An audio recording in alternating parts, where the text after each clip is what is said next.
இப்ப PTR Sundar C cinema சங்கி அப்படின்னு குறிப்பிட்டு விமர்சனம் பண்றாரு.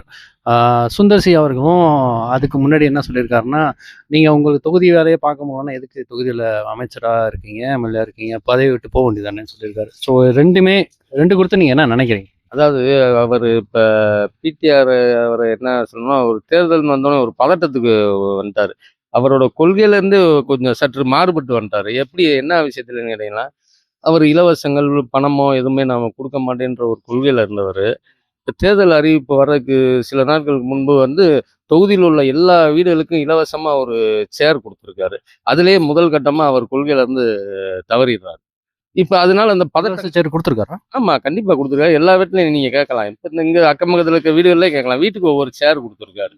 அது எதுக்காகன்றது இந்த தேர்தல முன்னிட்டு தான் அவர் பிறந்த நாள முன்னிட்டு குடுத்துருக்கேன்றத சொல்றாரு. ஆனா இதுக்கு முன்னாடி 4 வருஷமா அவருக்கு பிறந்த நாள் வந்துகிட்டு தான் இருந்துச்சு. 10 வருஷமா எம்எல்ஏ ஆனதுலருந்து 10 வருஷமா அவருக்கு பிறந்த நாள் வந்துகிட்டு தான் இருந்துச்சு.